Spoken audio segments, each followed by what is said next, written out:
All right, everybody, welcome back to another episode of the Top Corner Football Podcast, award ceremony edition.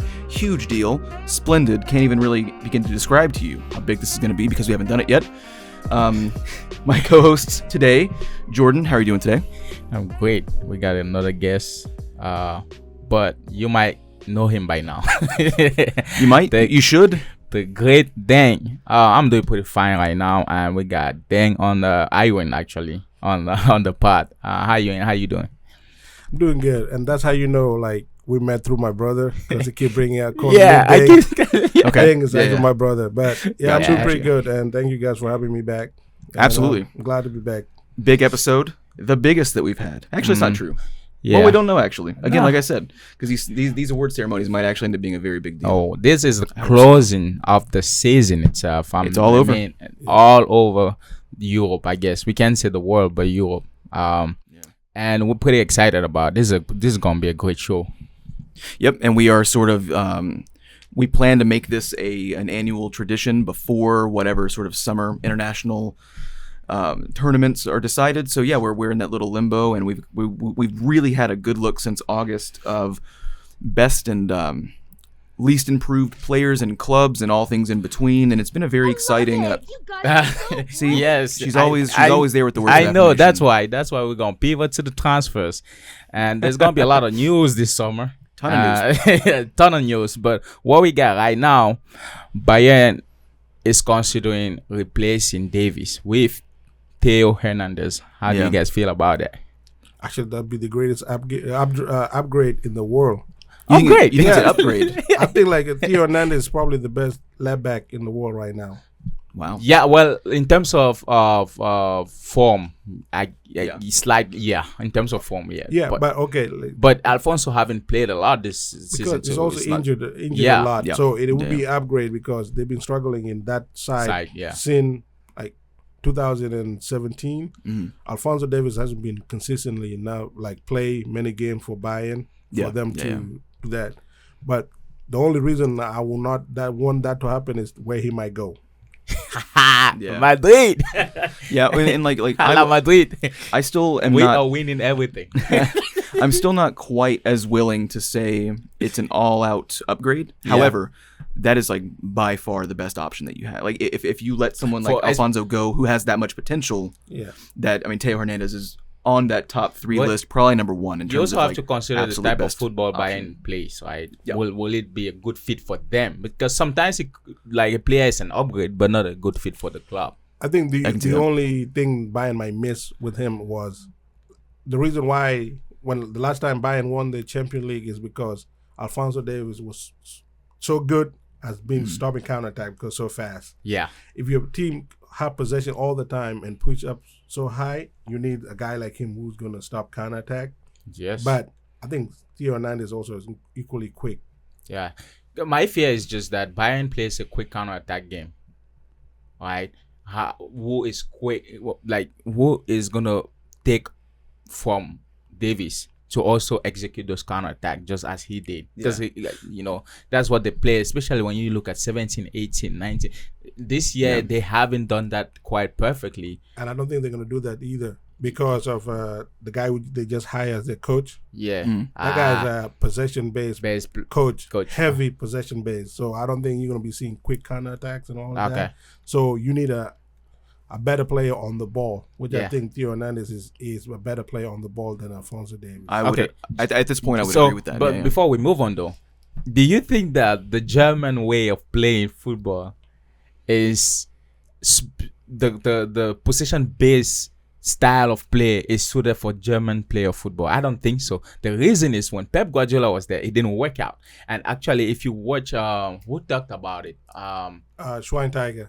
Schweinsteiger talked about it, and I always felt that because you have to consider how they play too. They are more of a quick team. That's how when you see Germany, that's how they play. So when you change the whole format, it becomes difficult for them to adapt. Yeah, like the premise he was talking about was that like every single German clubs start copying Pep Guardiola when he was in Bayern, and that kind of killed the league because everybody want to play like him. And the German way of playing is We're going to be physical, we're going to be technical, and we're going to be fast. Yeah. We're going to get the ball from the back to the front quick. Like they say, heavy metal football, like Klopp say. Yeah. That's German football. Yeah. But when Guardiola came to Bayern, he basically possession-based football. Yeah. And he was dominated. A lot more grace. Yeah. So everybody like, we're going to adapt this, which is to weird is because nobody's ever won the league against Guardiola playing like Guardiola. Yeah. Yeah. Well, that's what I was going to say, too. It's like the reason that they were able to do that at Bayern is because you had the absolute best players. So now you have players in the rest of the league, they're not as high caliber, trying to be a bit more technical, like more graceful, and that's not really what the league is about. You can't change the entire structure of the league because of one team, because not every player in that league is able to do those things in such a quick succession. Not to get away from the topic, but that's the reason why I'm so mad at most of the Premier League owners right now. Everybody's firing their head coach so they can go get a guy who play possession-based football. Like, for example, West Ham. I don't know if West Ham is ever going to finish more than 8 because there's 8 other different teams that are better than them in the Premier League. Yeah. But they got rid of David Moyes because they want to play better football. I'm like, where is that better football going to take you? Because you don't have the players to play like Manchester City, or you don't have the players to play like Arsenal. Or like Arsenal. You don't have the players to do so. Yeah. But with what you do have, you find success. Yeah. But for some reason, it's not attractive football and it's not resembling Pep Guardiola. They got rid of the guy. Talking about West Ham, we are going to England. Chelsea. I was gonna say top six. Top six. His prediction last season was officially wrong. Episode 2, I think he made that prediction. Yeah. And by Christmas, I was like, "That's if I had known better, I would have gone for Aston Villa. If you had known better, but you didn't know better, and that's fine. And you got you to listen to Sir Ferguson. Yeah. His first ever interview he gave in the beginning of the season, he said, "Watch out for Aston Villa." Mm-hmm. Yeah, that's true. He did say, "Watch out for Aston Villa." Chelsea is planning to get a new manager. Oh, they got. They got one. Yep. Yeah, it's official. Oh, what was that? Hansi Flick? No. Enzo Maresca. Yeah. Oh, I don't know much about him. Yeah, because he was coaching the championship last year. He was coaching like Leicester City. But that might be a great thing for him, though. Yeah. No, and for the club too. You're coaching the most talented championship team ever. Yeah. With the biggest budget ever. And the team that just dropped off from the Premier League. Basically, it was a Premier League squad that was playing the championship. True. Yeah. You should be able to dominate that league. You should be able to. But they didn't. Yeah. Well, and that's like on paper, coming up from the championship is a good thing because that is an incredibly competitive league. Yeah. But what you said is kind of the breaking point in terms of it's a squad that just went down. It's by far the wealthiest of that group of the group of team that went clubs. down. Yeah. So like you are expected to absolutely dominate. So yeah, I mean, I agree. On paper, it should be good, but there are still some question marks there. I just want to see how Chelsea will do next year because they have a lot of players. They have a lot of players. So yeah, Nacho expected to stay Real Madrid, but I think Madrid is stacking up on too much player. They gotta start offloading. No, like I think we're gonna talk about like how well Real Madrid is later. Yeah, but like you're right. The team they're building right now, I think we're gonna need a Thanos because they're building Avengers without Thanos. We need Thanos. I agree that they're holding on to a lot of players, but they all seem to be more in the midfield. So I mean, you do kind of need Nacho there if Alaba's gonna have a bit more of injury issues that he's had as of late. And I mean, even for the final, Militao's not even. I mean, he came in late. Yeah. So I do feel like holding on to Nacho was a smart thing. For that back line, because eventually what's going to happen, once that contract is up, they're probably going to go after someone like William Saliba and really fuck everything up. Like, but what I'm hearing, they're going to go for Euro. Lenny Euro, the young defender in French league. Yeah, I heard about that. Go him because he's so cheap and like he's coming from the same club they got Camavinga from. Since we're going to talk about them, we're going to pivot and come back. Yeah, but guess what? PSG is refusing to pay Mbappe.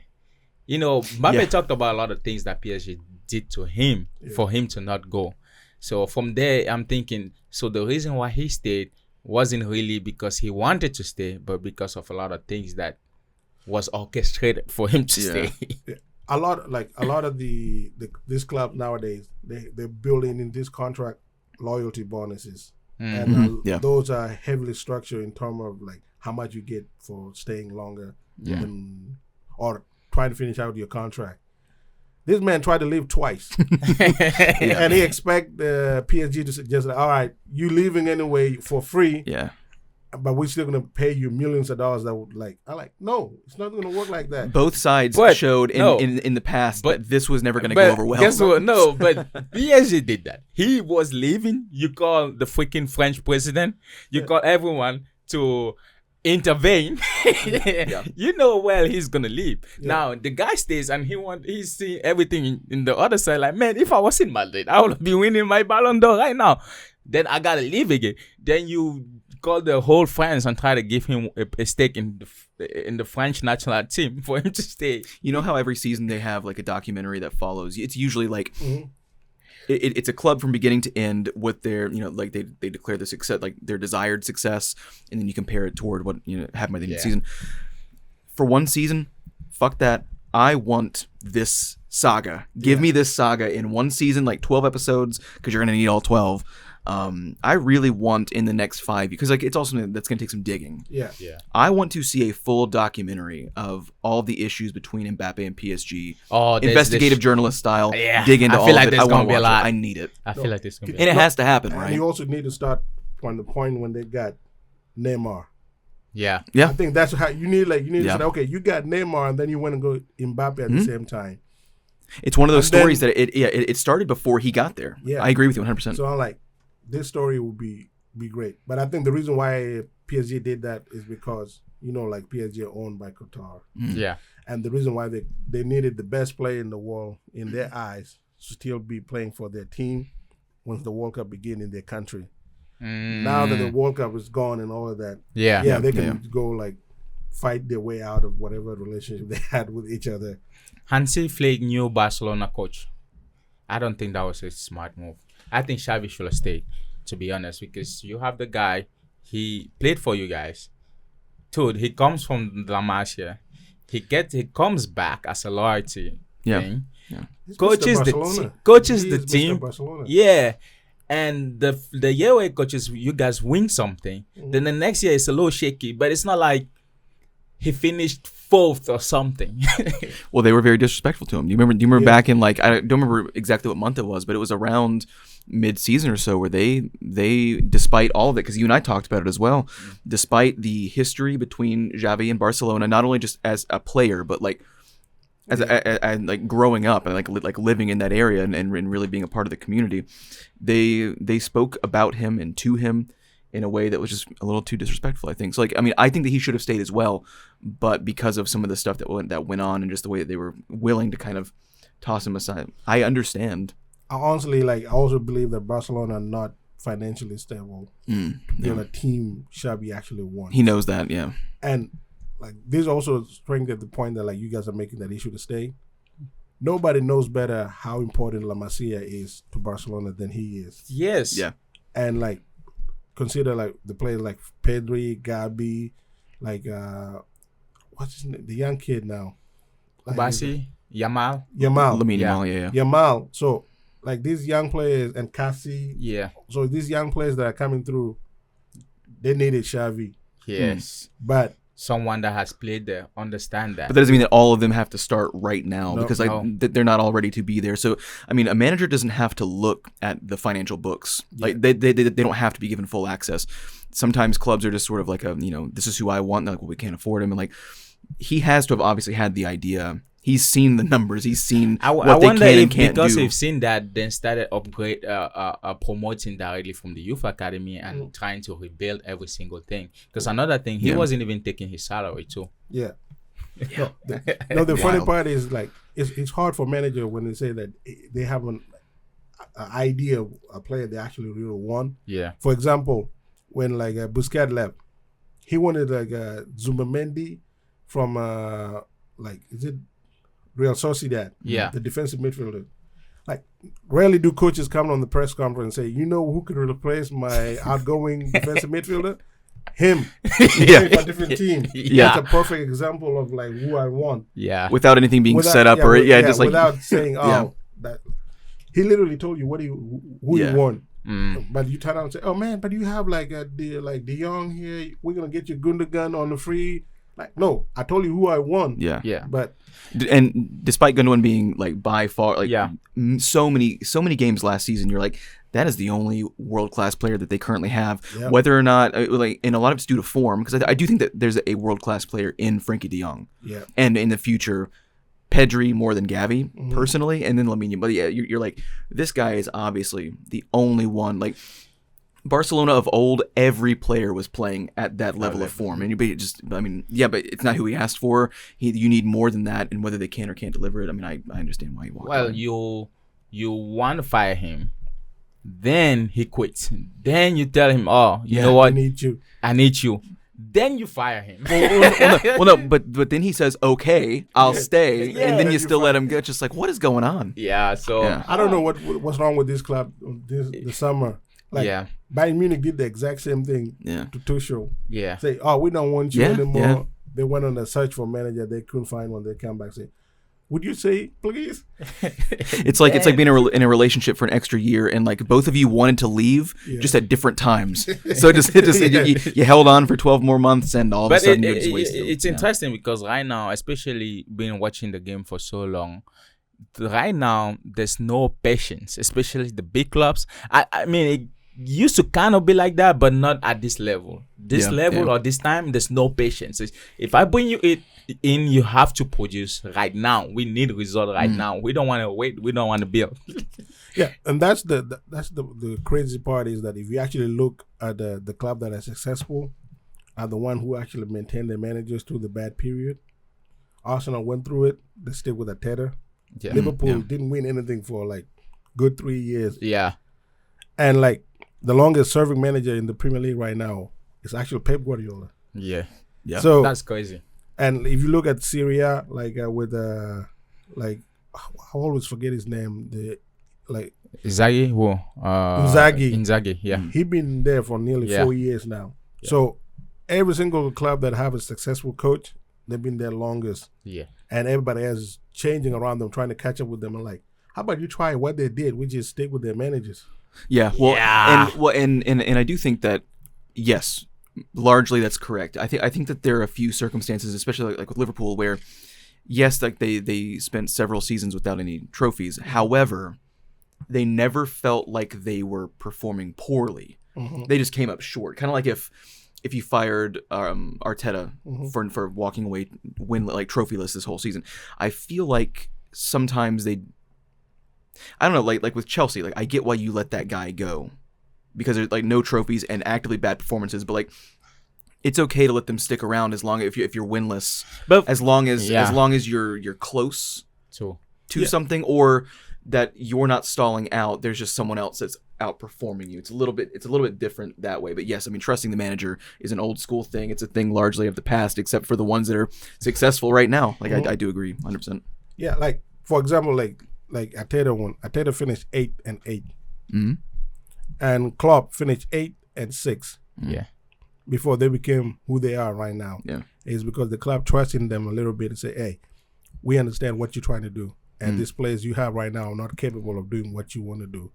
Instead of getting rid of you and say, we're going to get somebody who will get the best out of these players, we're like, okay, how about we change the players and see what you can do. Yeah. And beside the youngsters, not a single player left in Arsenal that when Arteta took over. The same thing with Liverpool. There's no single player from previous managers in Liverpool. But it should be that way because they've been there longer. But patience is dying of the game. The only person who were able to change manager and still win is Madrid and Chelsea. But now Chelsea is not even there anymore. It's bizarre. Yeah. Well, for Chelsea, the problem is really from the management. I think that change of management really kind of messed up a lot of things.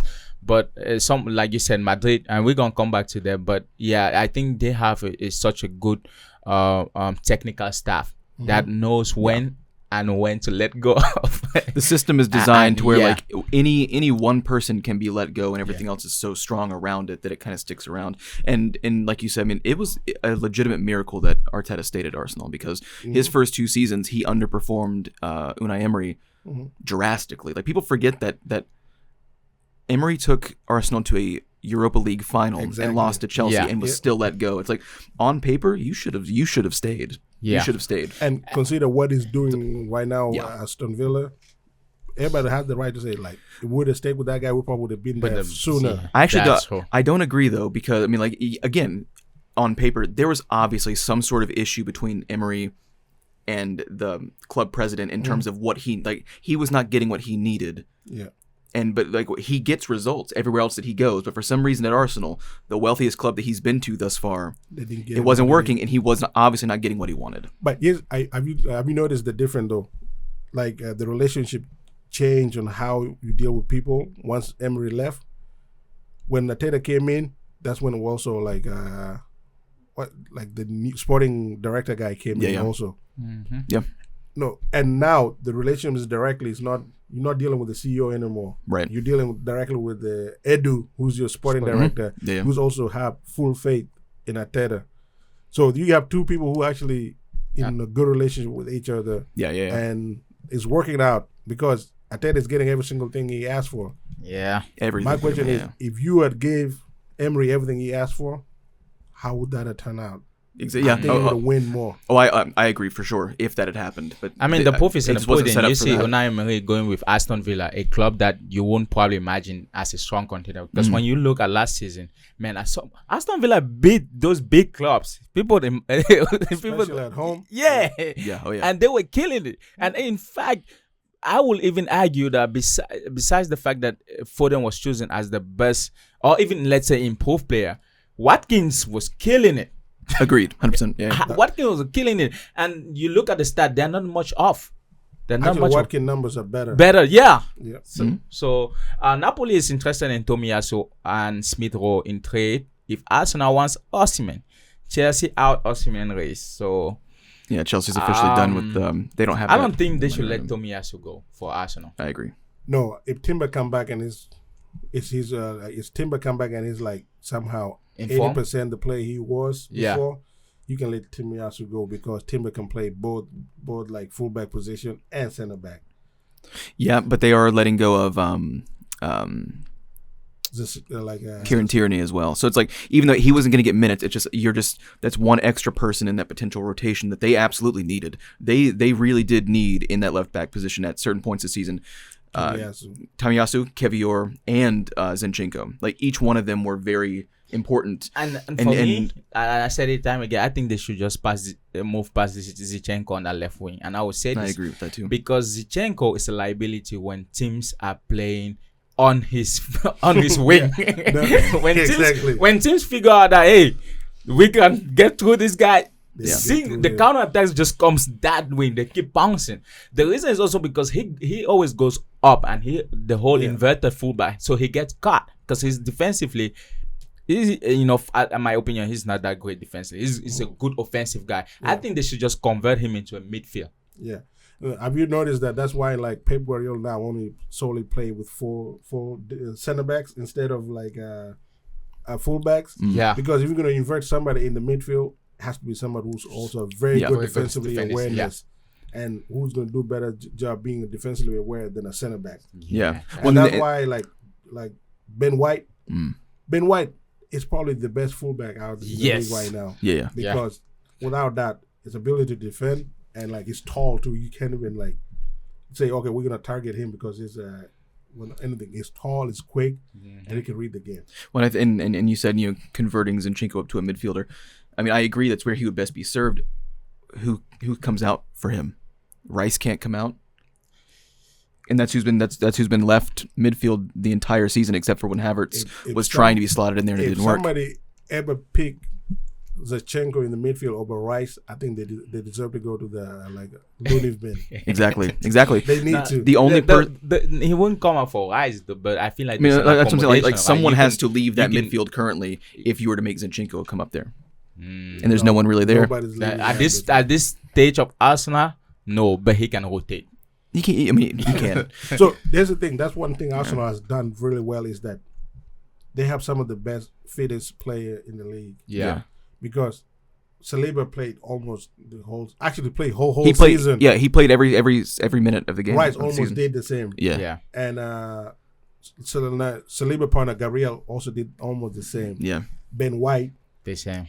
And then you have, what was it, the Odegaard. Yeah. So you have some of the, in your midfield, you have Rice, Odegaard, who play almost every game. Yeah. If you go get another midfielder, in terms of like a more defensive midfielder, and that can play almost all the games, Arsenal would be set. So we've had this conversation several times this whole season because the only position in that setup that didn't feel completely permanent was the center midfielder, because it was either Partey or Jorginho, both of which are a little bit older, both of which are the only ones that scream in that starting 11, improve me.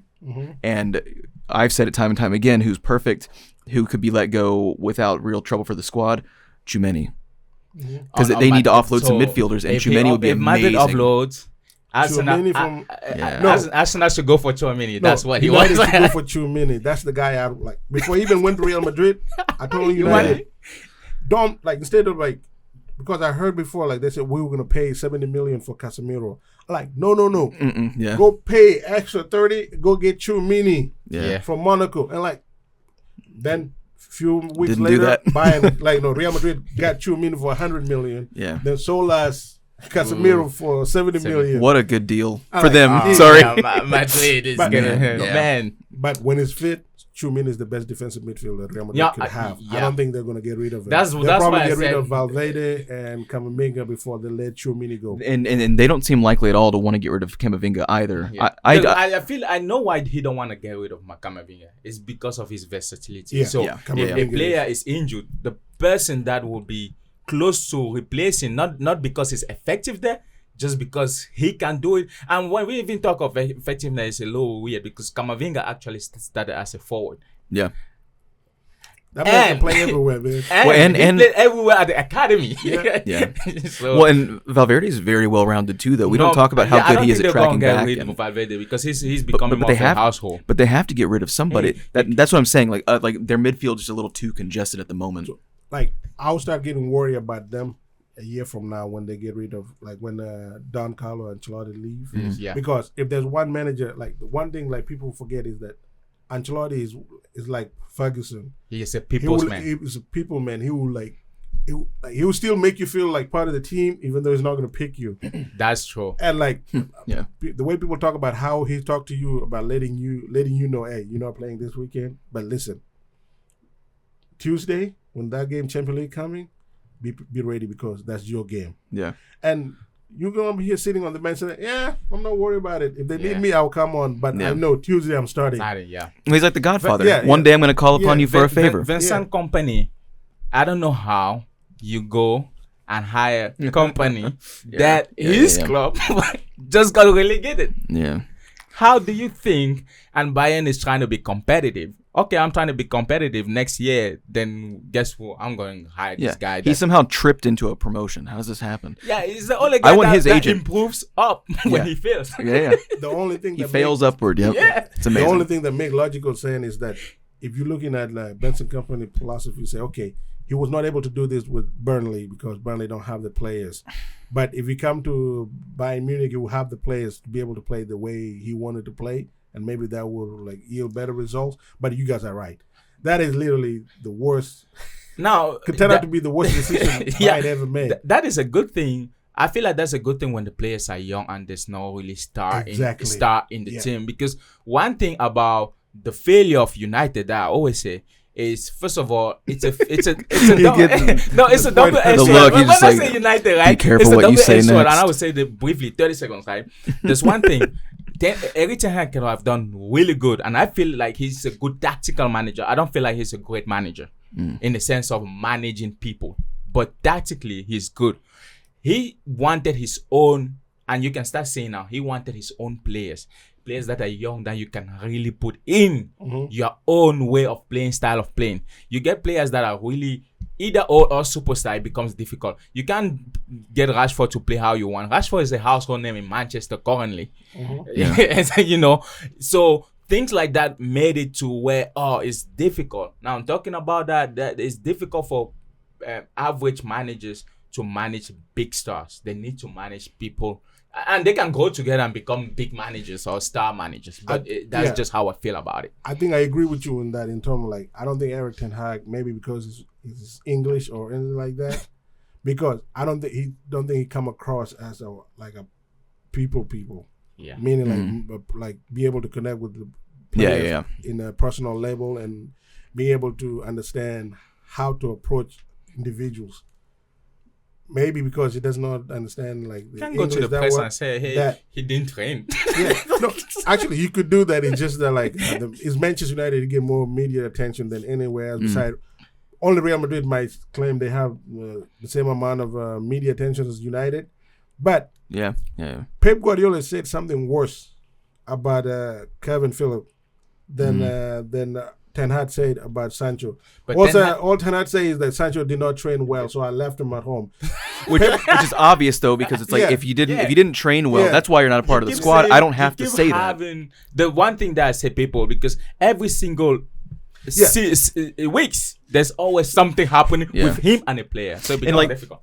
It's a dumb thing for a coach to say that, like, well, you didn't train well, like, but also it's a dumb for a journalist to ask, because it's obvious. It's like ask like, is there any injury update on like because like if he's not playing, if he's healthy, but he's not in the starting squad, like it's obvious that he's not playing, that he didn't perform well. So instead of that, ask like, is there any sort of injury problem with Sancho that we're not aware of? Because like it's obvious, because you're goading him into saying, well, he trained like shit, and it's like, well, and again, he shouldn't say that out loud, but also it's a dumb question for the media, because you know that it's an obvious answer. The reason why I say that is like, you know how much of a uproar it costs when he say that.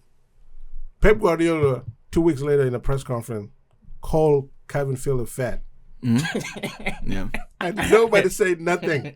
About you should call that but player you know like what? That. You know what? I would say this.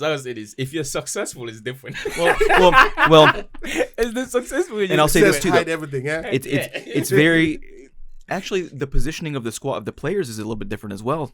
You know, you have Pep Guardiola, who is a higher stature manager than Ten Hag. Okay, you have Calvin Phillips, who, as soon as he walked into the Man City squad, everyone knew, he is at the bottom of the squad list. He's a rotation player, but like everyone else had a higher status in the club than him. $100 million for Sancho. You all have something to prove. I do get how saying the exact same thing in that situation. You're $100 million man. Where's he at? He's supposed to be your guy. You do not have the same squad that Man City has. But that you are also right, because if I Pep pay taking you a like lot the of lowest money guy and saying, and you're not performing, hey man, I'm gonna tell you something. No, like that's one example. Another example I say is that like the reason why media attention United is just crazy. Let's take for example Paul Pogba. Paul Pogba, who played in a double pivot under Mourinho, was criticized for not having more assists and goals. They say he should be able to do that because he's a 100 million player. Guess who is also a 100 million player that play in a forward line in a Pep Guardiola system that barely get assists and goal? Jack Grealish. Who's loved by media? Jack Grealish. Because he's a party boy, which I do agree. His charisma gets him by on that one. The Englishman in exactly. The sense. So that's what I'm saying. Like, if Paul Pogba was doing what Jack Grealish was doing, he would have been dead. They would have slaughtered him. Yeah, for sure. Oh man, one thing I love about this season is that we had great moments, and we also started a podcast this season. And we also got our guy here, Iwan. Go follow his podcast. He also started his podcast. And go subscribe and do whatever you can. Yeah, why the fuck would you not do that? Don't be a fucking idiot. Subscribe to everybody. Let me give you some gunshots before we go to our segment. This is the most exciting thing. Hit him, Julian. All right, everybody. It's time for the Top Corner Football Podcast End of Season Awards. Let's go. Ceremony time. Everyone's good. Everyone's looking sharp on the runway here today. All right.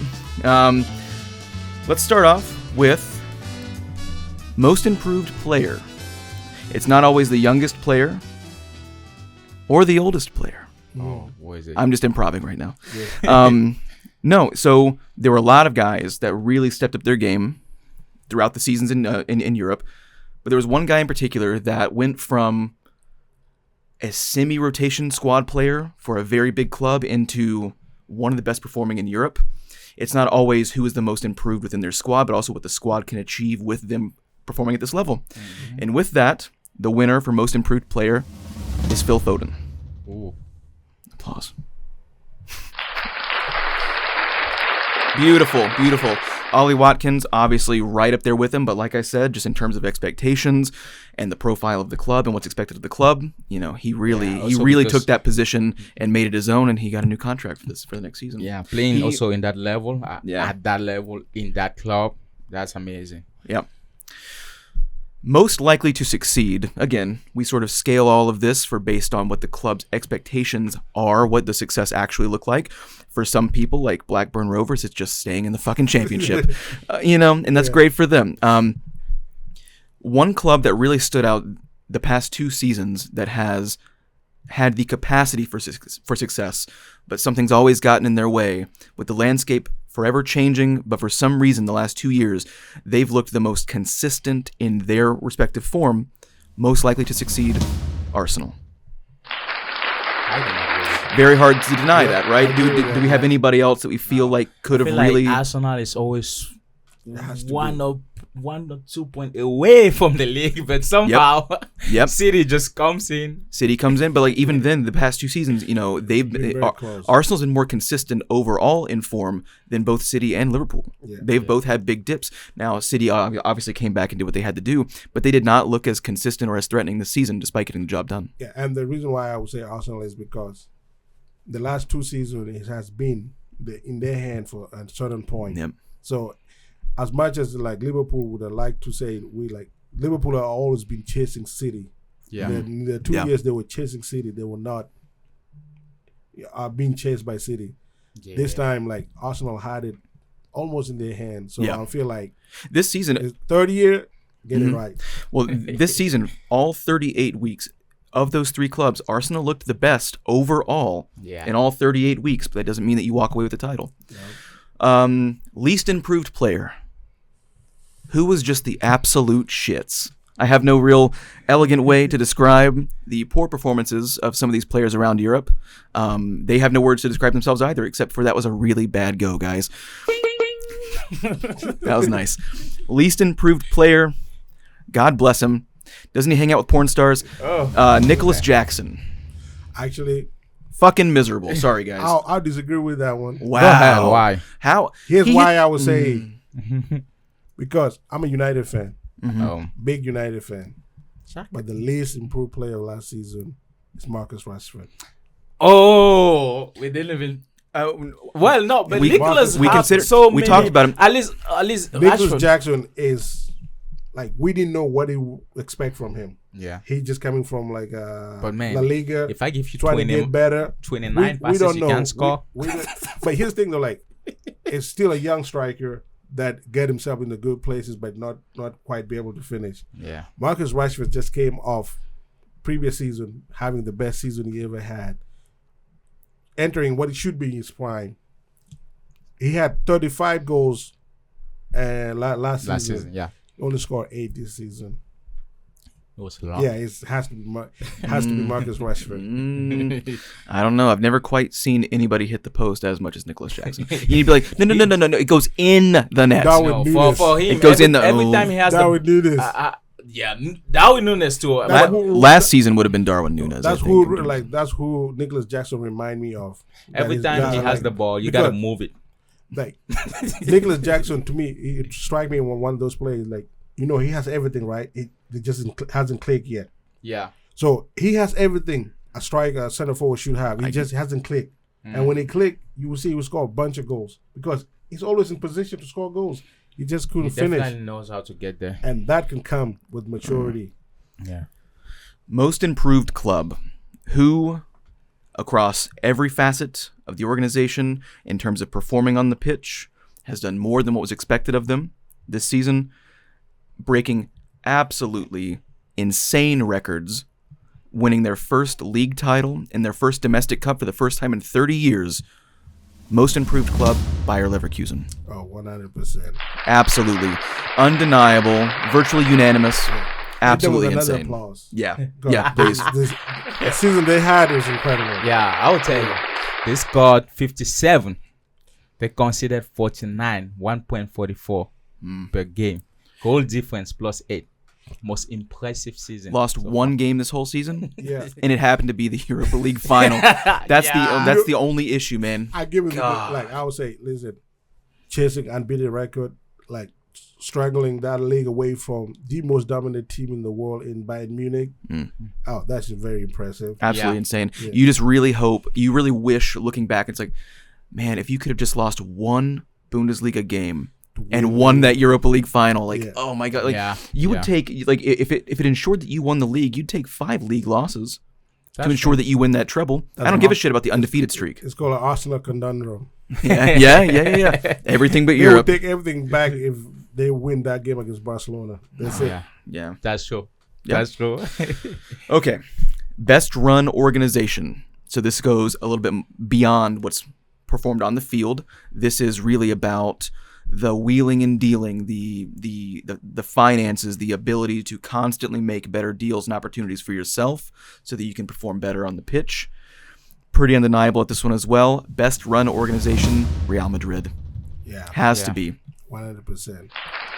No one really has that amount of money and is able to purchase the amount of players for that amount of money and still not be hurting for cash, because they can always turn around and sell amazing players.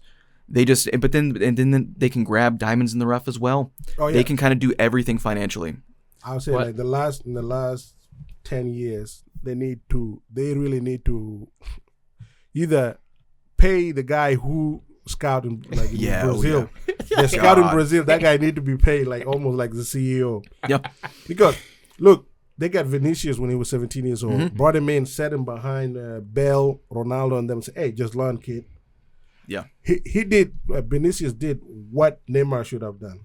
Yeah. Hey, just help his team while they're still in right now, but just be patient because this is gonna be your team. Yep. Yeah. But he didn't do that, did he? Anyway, no, he left. He said, "I don't want to be in the." Not to cut you short. Like, you have to look at the CEO himself. Florentino Perez failed the first time he went to Madrid with the Galacticos. Then he got booted out. He got re-elected again. I think 2009 or 10. I'm messing up probably the date. He comes back. Then they get a freaking run with the greats, the Ronaldo, the Bales, the everyone. In 2017, they realized, 16-17, we don't have that amount of money to pay this big contract as we used to, because we dominated the market, because the Qataris are in now. Guess what? We're going to do this whole thing the reverse way. We're going to start scouting young and create our own Galacticos. I think that decision was driven by how great the players they have was, because there were no way you're going to go out and buy somebody who's better than Kroos, Modric, and Casemiro in that midfield. No way. So why waste 80 million to try to get somebody to try to compete with these guys when you know they are the best? Bring them in early, cheap, so they can learn from those guys. Learn from them, and eventually take over from them. That's true too. They did that every single position. If you realize when the Galacticos era was made in 2000, 2003, the whole thing, and I remember the whole thing was who would sign the best player. That is a superstar. They weren't going for someone to mold him up. They were going for that superstar. But now, if you look at their team now, nobody really came in as a superstar. You know, they are made there. Remember, like the quote from Zidane. When they sold Makelele. When Real Madrid sold Makelele, the Zidane said that it's like buying a brand new. Like putting a brand new paint on your porch, but there's no engine in there. And what? And like people say, like, what are you talking about? Say, well, he did the exact same thing that he said Zidane when he took over the team. He went and brought back Casemiro from Porto when he was in loan. Say, I need you to be the defensive midfielder for my team because I have great paint. Ronaldo, Bale, Benzema. Modric, Kroos. I need the engine. I need the guy to hold it together. So he went and brought in Casemiro, and Casemiro was one of the best defensive midfielder for a long time. And if you have that, and like I say, it's a lot easier to plan for the future when you realize that you have the best 11 in the world. I'm just telling you right now, we got Enrique coming in. He's 17 too. Jesus Christ. Yeah. So we got somebody gotta lose though. We got Vinicius Junior. We got Mbappe. So we got Rodrigo. So that's the thing. Mbappe, Rodrigo, Benzema, Vinicius. No, Benzema is not coming back. No, but I'm saying like the problem is gonna be the Eagles. Your two superstars. But I have they a both theory. Love to play in the left. I have a theory. First of all, we have Don Carlo. The next theory is Mbappe will feel the need to prove himself. He might be a superstar, but he ain't no Madrid superstar. At this point of the time, Vinicius Junior is the superstar. You know the worst thing is, like the front line is gonna suffer because you also have a superstar in the midfield, in Bellingham. Yeah. And your coach came out to say, no, he need to be closer to the goal. But I think this year he will try to make him play his original 8 position. Then who you drop out in that midfield? That midfield, I don't think no one is dropping. I think this is what I think. It's gonna be my 8 is gonna be Bellingham, either Camavinga or Tchouaméni with Valverde. Knowing that Madrid has rotated a lot, if you see Madrid all this year, they've been in rotation most of the time. So sometimes we might see Tchouaméni going back in the defense line while Camavinga is still there. And now we're just going to be rotating. And now that Cruz is gone, that's one less person in the rotation. And now that Cruz is gone. I have a theory. Yeah.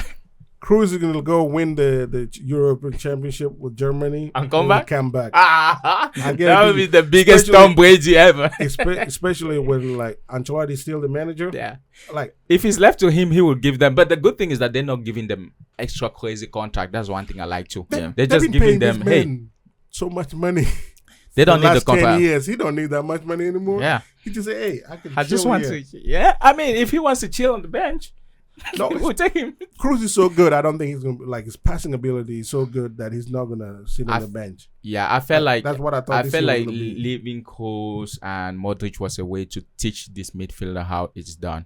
Now that they're close to there, now the youngsters can take over. And if you look at Valverde is doing already what we need him to do in terms of looking at things from a far perspective and having this long. Bellingham is good, but Bellingham don't give us the passes from galaxies. That's not him. That's not him. That's why. So we need Valverde. He need closer to the goal.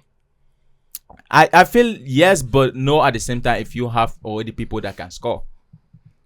Here's the thing, though. Yeah. Even if you have people who can score, you know how many times the man pull you guys out from the mud this season? But but the reason is because we don't have someone that can score. We you're still gonna have that problem next year. With Mbappe, Mbappe and Vinicius. Mbappe's best position is coming from the left. But he's gonna be he's gonna be a striker. I don't think they're gonna put him in the left. Never played there. But he can. Never played. No, you say he can, but he never played there. Look at how Paris Saint-Germain played. Yeah. Sometimes Mbappe that was the main reason that he wanted to leave. One of the main reasons he wanted I've said this all season long. I know for a fact. No, I think the main issue. reason he wants to leave, I don't think it's because they put him striker. Right. I just think that first of all he wants to win. All right. Okay. Here's the thing. Well, yeah. So he's 100% because he don't like even when for his national team. Yeah. He complained when he's playing center forward.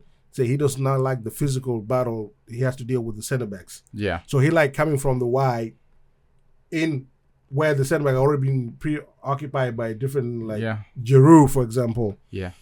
Or what's his name? Gomez from Ramos, the guy they signed from Benfica. Gonzalo Ramos. Ramos, Gonzalo Ramos. So he does not like playing as a center forward. So he like coming from the left. The problem is you have probably one of the best young players in the world right now in Vinicius Junior. That's his favorite position too. But guess what? Yeah. We can invert them. No. And I will tell you how we can invert them. Yeah. Mbappe plays like Ronaldo. Ronaldo, if you actually look on paper, he was the left wing, but he didn't play left wing. But you need a Benzema to do that. He's gonna do that. I'm saying you can do that, but you need a Benzema. So Vinicius Junior will start as coming from the left. Mbappe can start as striker, or we can just not have a principal striker and just invert the whole thing. It won't work that way. You need a Benzema in order for that to work, because Benzema was the connector. Yeah. So if Ronaldo you also need actually a Marcelo, because for that wing to be exposed, you need a whole person that is willing. I think that's why they're getting like a Alphonso Davies. Because if Mbappe's gonna go in, that whole wing is gonna be for Alphonso Davies to play. And he love playing wing anyway. He don't want to play left back. The whole thing. That's true. William hit them with another one. All right, ladies and gentlemen, boys and girls, we have 4 more awards for this ceremony. Least improved club, good God. Same thing with least improved player. Who has once soared so high and reached such low lows in this beautiful season? I loved this season, in part due to this club's absolutely abysmal performance. Least improved club, you gotta go with Chelsea. Ooh. Hit him with the booze on that. Yeah, gunshots too. Fuck them. Sorry, I'm unbiased here. But Chelsea, I will say this and I will say it, is the managers. Is the whole CEO, it's the owner up top for sure. He's making absolutely ridiculous decisions. How you spend $1 billion and still be the worst team? And this guy is supposed to be a CEO of many companies, but his financial politics at Chelsea is really worse. I don't know who is making these decisions, but I'm starting to believe this guy is truly just a face of companies, not the guy who actually make. Or maybe he does in business. He's actually that good. Well, if you call football soccer, if you call football soccer in England, you deserve to not be winning. It's that he, with business, he understands the business and makes those decisions based off of his understanding. Yeah. It's obvious that football is a hobby for him. Yep. He does not know the absolute financial ins and outs of the game. Mm-hmm. He is still in that mentality of, there's a good example in wrestling as well, AEW. Mm-hmm. I don't know, Tony Khan, the guy that owns the Jacksonville Jaguars, owns AEW as well. And he doesn't understand the business that well. So he thinks, top dollar for most popular people is the best decision for the business, not how it works. It shows you have a fundamental misunderstanding of how these elements interact with each other. So you think that spending more money means it's big business, but you don't know exactly where your capital is going to. Well, if that's the case, hire people that understand. Because when Florentino Perez came and failed the first time, he did not understand football. The next time he came, guess what? He hired someone that's good at what they do. Mm-hmm. That's the crux of the issue as well. You're saying, the simple solution is to just hire somebody that knows what they're doing, and you're right. The thing is, the person that's on top wants to be the one on top. Yeah. The whole point of this exercise was not for them to actually have a trophy-winning football club. They just want to be on top making the decisions because they think if they have the money and they're making the decisions, it can't not go wrong the way that they want. Yeah. Exactly. But their whole thing is that they want to be in control of the circumstances. Yeah. Like Julian said, you can hire the best surgeon in the world. Yeah. But if you don't allow him to do such surgery, what's the use to him? Yeah. He had no use. Or putting someone that's never done surgery before in the state-of-the-art room. Exactly. They have all these tools around them, but they're not skilled to do it. Exactly. Hey, you bring a guy who he's better, he's the greatest footballer of all time. Put him in an operation room. Say, hey, do surgery. Yeah, what? He didn't have no clue. That's not my job. So if they're gonna hire right people. You also need to give those right people the power to do their job. Absolutely. Yeah. Which is they haven't done that. All right, boys. Final 3. We're in the big leagues now. Best manager. This is sort of an amalgamation of best run club, best performing club. This is really, because this guy is having to disseminate all the information from the top down. They're in control of almost every aspect of what the players do on and off the pitch based on the performance around Europe, despite them at times being slightly shaky in the Champions League and in the domestic league. They were always able to sort of dig themselves out of these holes, and sometimes it was individual players, but all around the inner workings of how this manager saw the game and saw the trajectory of the league. Best manager, Carlo Ancelotti. Yeah. Yep. It couldn't be anybody else, truly. Not a chance. If we had to consider the best football player that was a football player and a manager all time, I think it would be Carlo. Yeah. And I would say why. As a football player, he won titles. Yeah. I think he won 3 Champions Leagues as a player with AC Milan. Yeah. And now he 5 won in Champions Leagues as a coach. 90 and 1980s, in the 80s. Yeah. He knows how to play the midfield because he was one. Yeah. So and as a coach, 6 Champions League. I don't think nobody. 5? Yeah. I think it's 5. Oh yeah, 5. Yeah. And with different teams, not just one team. Yeah. It's not. So I think the guy. 2 with Milan and 3 with Real Madrid now. Yeah, and definitely. So, the only manager that I think comes even close to the conversation is Xabi Alonso, because of the first title win for that club in the history of their club. However, performing a double in the Champions League. Yeah, for this year. This year, and adding another trophy to Ancelotti's cabinet, it's very tough to compete with that, because it's one thing to get to a Europa League final and lose and win the first title in the Bundesliga for that club. It's another to keep racking up what he's doing. And it's the scale. It's like Xabi Alonso's season might have been more impressive, but Ancelotti's a dynasty. And Xabi Alonso's just not a dynasty yet, despite an amazing start at Bayer Leverkusen. And I love like Carlo Ancelotti so much in terms like he's reminding everybody else like this fancy style of system, this fancy word of what that's football is. At the end, football is basic. You manage the best players. You tell them exactly what to do in terms of like defensively. Say, hey, be defensively solid this way. But in attack, go do your thing. You got to this level because of yourself. Go do your thing. We're going to be like... It's a very old school thing of like letting the individual players express themselves and not work as this completely same-faced organization. And I say this, right? People that play a positional-based style football, or the whole Pep Guardiola, however you want to call it, that style of football is difficult to actually first enjoy the game when that person is playing the opponent is playing the same style of football. It's difficult to score. You can see when Arsenal plays City, because it's so tactically based that they try to control everything, and you control the player itself and what he should do. Now they have problem when they face people like Madrid, and I would say because since there's not, especially when you set up that low block, for people that plays position style football, when the low block is set up, they swing the ball from left to right, right to left until they can open up space. But they don't have individuals that will get in because it's let me unlock this with my technical prowess. Like Ancelotti said it best. He said that he play like he don't like he said that he don't like to have a particular system. He said because my system is based on the players I have. He said like he said, for example, he was playing what is his name? Brighton coach that just left. De Zerbi. Yeah. He was playing like De Zerbi team when he was with Shakhtar Donetsk. Yeah. He said in the Champions League, he said like when we're doing an analysis of them, they like to build from a very low block and bait you into pressing them, and then they open you up. He said basically don't press them. Literally, Carlo Ancelotti went and said, hey, don't press them. They beat Shakhtar Donetsk 5-0.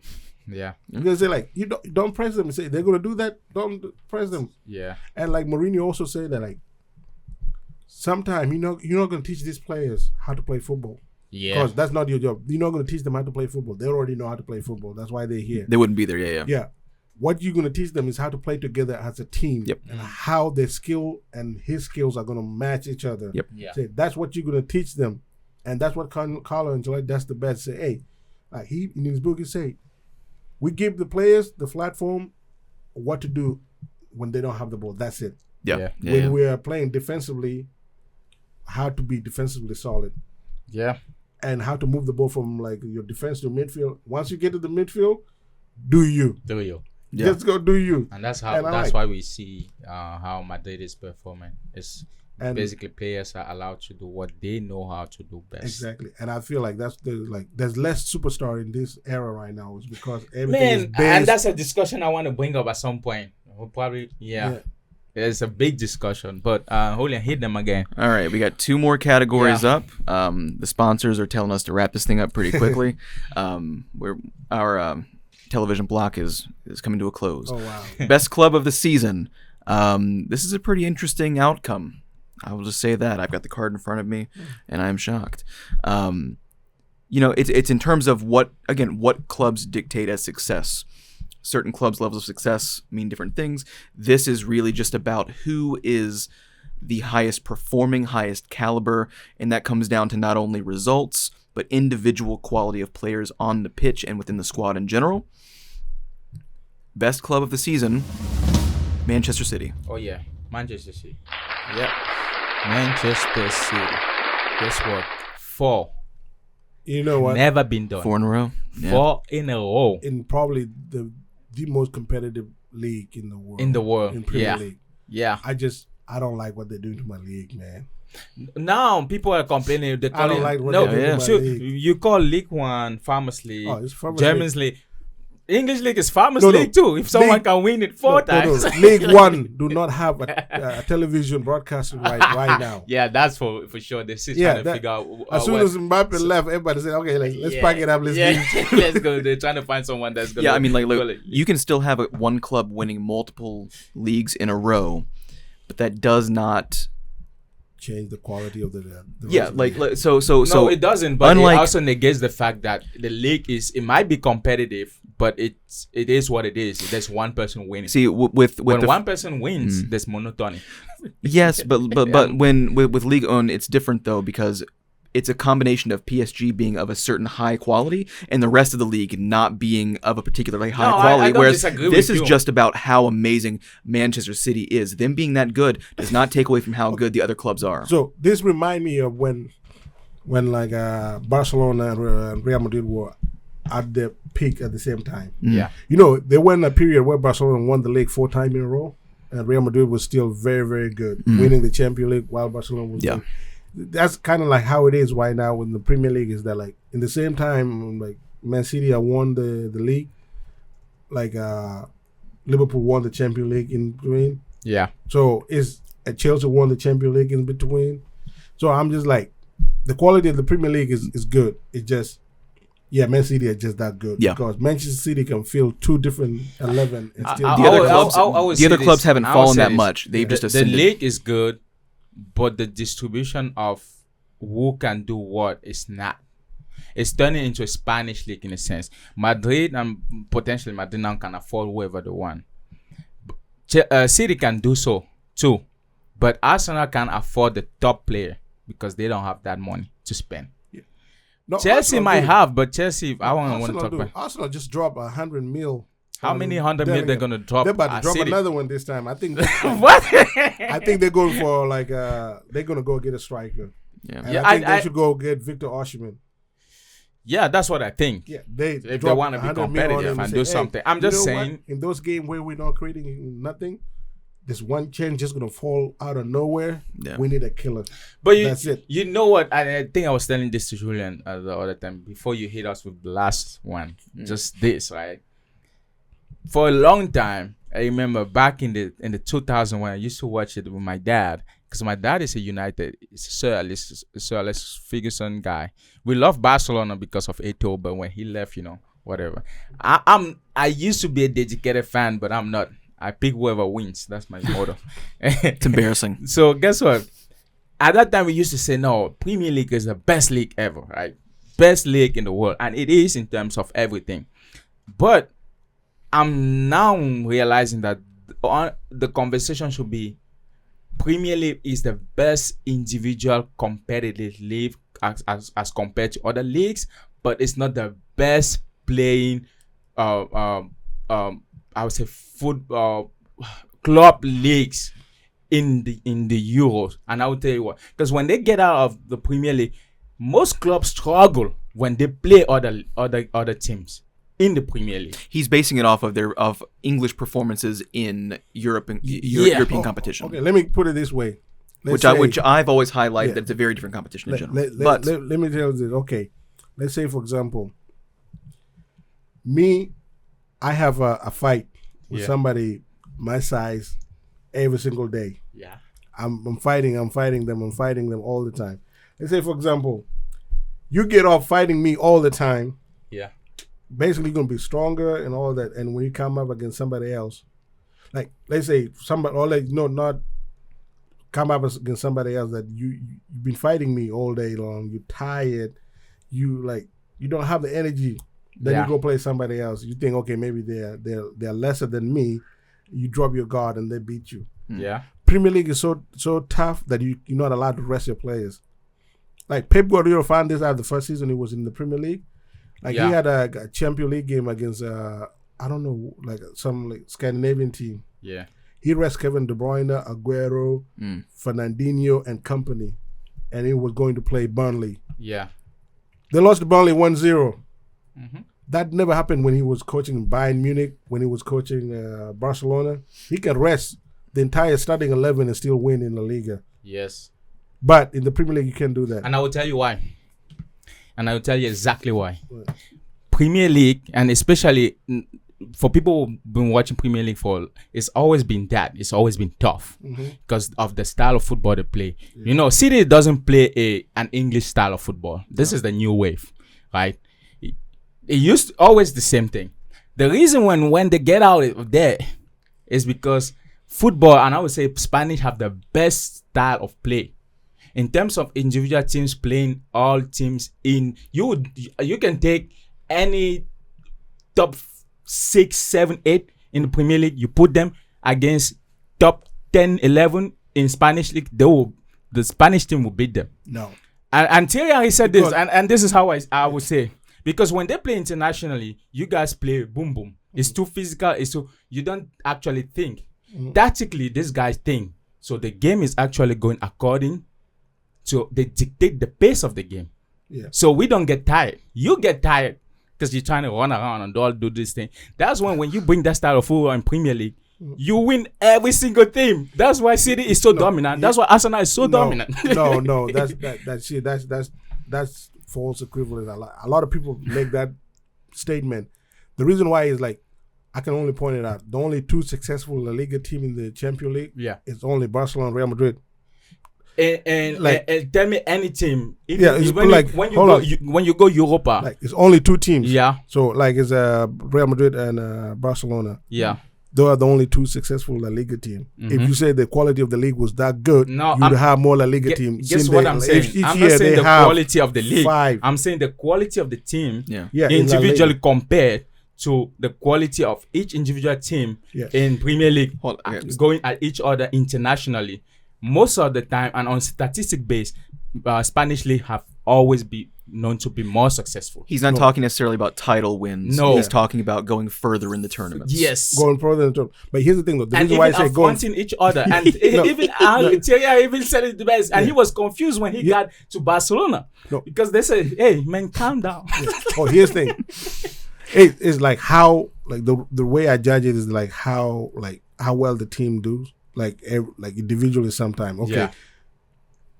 If you take the top 4 La Liga teams, they're as good as any top 4 in the Premier League. That's good. Why I disagree with you is that like the like of West Ham and like Getafe, they're not on the same level. They're not on the same level. Yeah, and they're by the equivalent in the same place. But if they play international, you'll find that Getafe or Sociedad will beat them. No, I don't think so. I'm telling you. No. Spanish team have dominated the Europa League, winning it 20 times. Sevilla stand because out. Premier League don't take Europa League serious. Never did. Well, even those that go there, they get beaten. Even if it's a Liverpool, a Chelsea, a United. Sevilla will always beat these guys. It don't matter. No. See, that's why I'm saying like, beside, if you take Barcelona and Real Madrid away. Yeah. La Liga is nothing. Because like if the reason why you say La Liga team keep going farther and farther is because it's the only those 2 keep going farther and farther. And another thing though. Yeah, like there hasn't been like a La Liga team beside Real Madrid and Barcelona has gone past the quarterfinals in the last 6 years. Only like Barcelona and Real Madrid. No, Atletico Madrid hasn't gone past quarterfinal in the last 6 years. Really? Yeah, I don't think so. Like in early or maybe once, yeah. But you had in that time period you had Chelsea won it, Man City won it, Liverpool won it. If you go back, you take like the championship and the Europa League. Let me just finish. And the Europa League. Yeah. Like Chelsea won the Europa League. The new league, West Ham won it. Yeah. So like there's the reason why I say like is there's multiple winners from the Premier League that show that like Premier League quality is good. It doesn't have to be just top guys. I understand your point, but I'm just saying on the level of each going at each other, you know, from me affronting you in any international league, Spanish league teams have proven to be more successful. And this is just based on statistics. I don't even spit these things out. Now, the only thing that I will add to this is, like, I mean, I understand. He and I have had this conversation several times this season. I still stand by the point of, if you take those Spanish clubs, not either Madrid's or Barcelona, but the ones that are regularly competing in the Europa League, if you took those clubs and you put them in a 38-week season in the Premier League, I think that they perform at a lesser quality than you think. I think that they place a little bit lower than you think that they would. No, I think that too, but I'm saying that because like 38 weeks versus 2 matches, I understand they seem to perform better in a 2-leg knockout tournament. Mm-hmm. They do seem to do that, but I'm just trying to make the league's quality would definitely knock them down. To understand this, right? Mm-hmm. The reason why they're not as dominant is actually because of their style of play. That's why the whole thing now is, of course, Pep, right? But if you take all English style of play, and Thierry Henry would tell you the same thing. Mm-hmm. The reason why I say that is because he had played there and he has seen how difficult it was in Barcelona. Because Ronaldo has played been assembled. Well, Ronaldo has played there. He has played in there too. So I'm taking players that have played both. And what I've said this, right? The reason why it seems so difficult for them is because first thing, the pace of the game is being. That's why Spain was so successful. We dictated. So we don't have to play how you guys want. Yeah. So we make you play more. You guys, most of the time, they don't think. Yeah. They're not tactically savvy. No. That's why they face difficulty. The speech is running long. Guys, cue the music. Cue the music. Bring it up. Closing statements, boys. Go ahead. We need to do one more word. We got one more award. Yeah. One more award. All right, we got this. All right. The European MVP, or as I've called it now, the Pod d'Or. Yeah. Okay.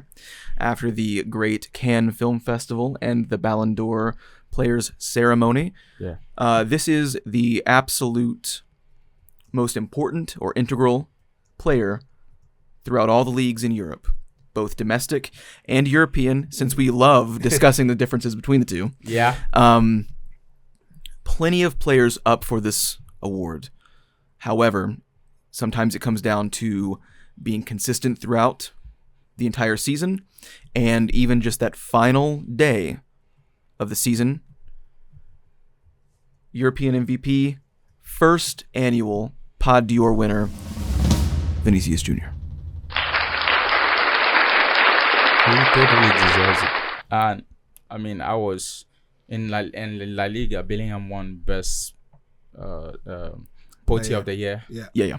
But I feel like he should have won, but I understand why Bellingham won it, because probably the injury that set him back. I think he did. Vinicius did 3 or 2 months out. But Vinicius played this. Madrid is his team. Madrid is his team. He scores in the final for them to win their double, and most of Bellingham's work was early on in the La Liga season. He still didn't have that stellar performances in the Champions League. Now, I'm not saying, for me, it's a 1 and 2 discussion. Like, I'm not like, to me, there's no one else that comes between Bellingham and Vinicius Jr. in this conversation. The only reason that Vinicius Jr. really comes up to number 1 for me personally is because when Bellingham was having those dips in form, especially in the Champions League, Vinicius turned it on. He scores that second goal to clear Real Madrid for the final. But yeah, I mean, to me, it's Vinicius 1, Bellingham 2, and then we start having a large gap between. I think the reason I would go, like, if I would actually go back and maybe make more decision, change my mind on this, I'll give it to Bellingham because one reason, like, amount of time he pulled Real Madrid out of mud, like, the classical games where they had nothing, they were losing. Bellingham scored late 2 goals to win the game. Yeah. So the way he dragged that, like the way he dragged them out of there, is incredible. And the fact that, like, the way he played made them not miss having a striker. Yeah. And that's why I think, and he was playing out of position in the first place. So Bellingham did well, but like, he did very well. Oh yeah, like he did more than well. Vinicius Junior is just pacey, skillful. It's crazy. You can't really like. He's really tightened up his game. He's always been fast, but over the last 2 seasons especially, he's tightened up skill. At some point, there were rumors. Well, it wasn't rumors, but it was on TV when Benzema said, "We shouldn't be bad." This guy is a liability. To go from there and be the man now is something else. You know, Real Madrid have history with that, right? They once said that like the Real Madrid fans want Modric as the worst signing in the history of club.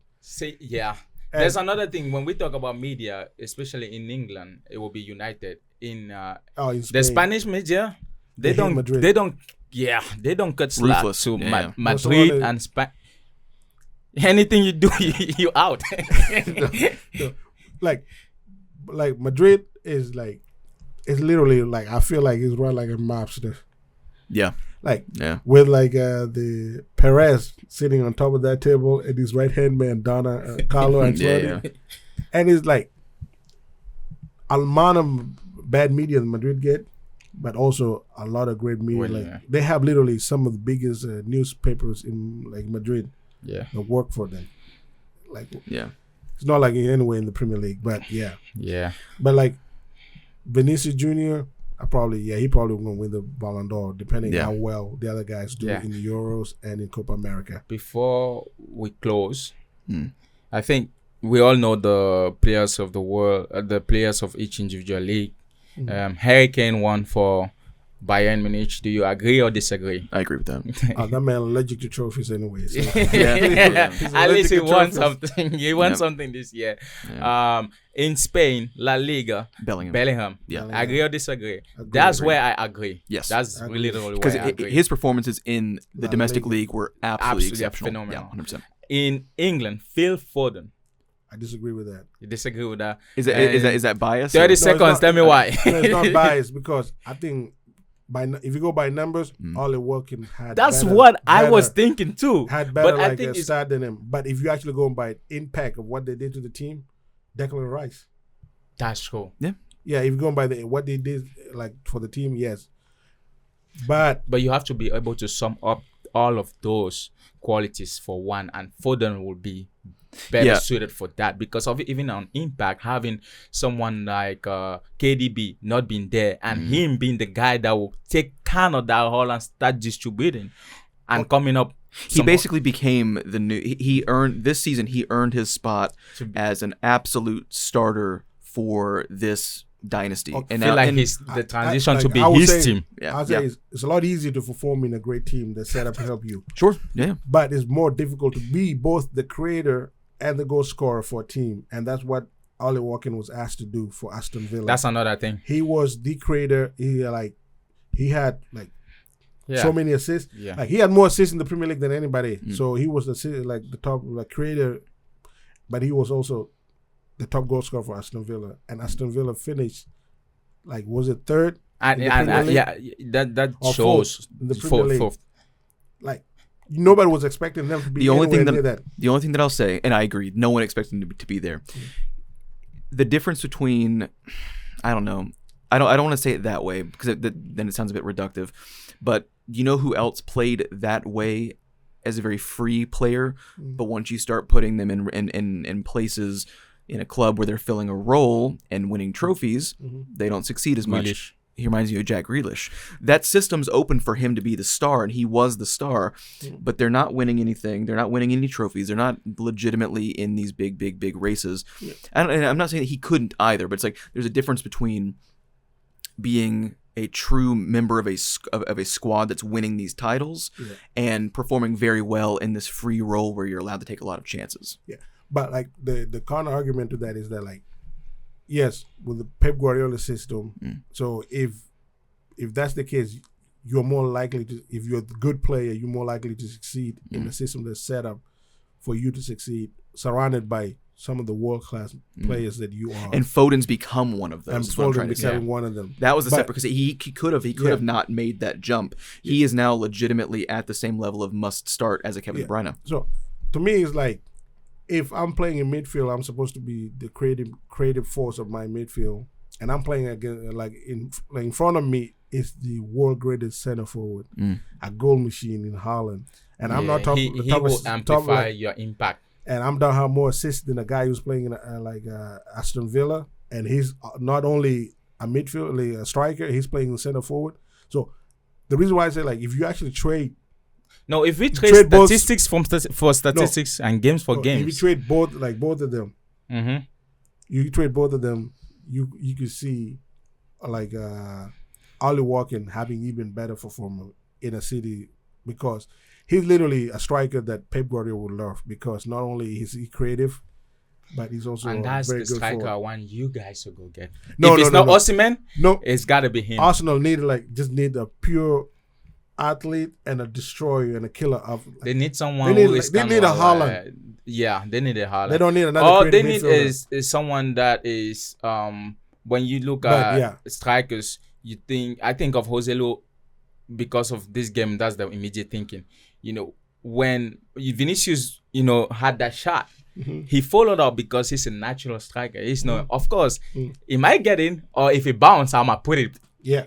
Arsenal don't have someone like that because striking, especially pure striker, they're not there to create in a sense, but they will make sure whatever is being created has to go in. Yeah, that's why I say that's the missing piece in the Arsenal. In Serie, and that's why instead of going for Cisco like they guys talking about, trying to go for pay the money, man. Just go get a center forward. Serie had the player of the year was Lautaro Martinez. Yeah, pretty unanimous in that one. Top goal scorer, top assist. Won the league. Yeah. Yep. There it is.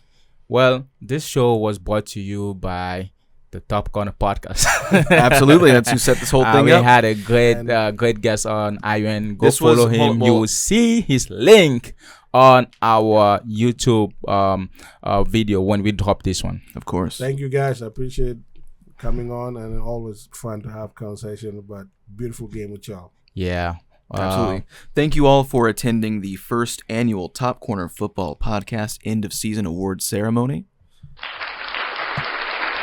Yes, sir. And we'll snap back to color right now.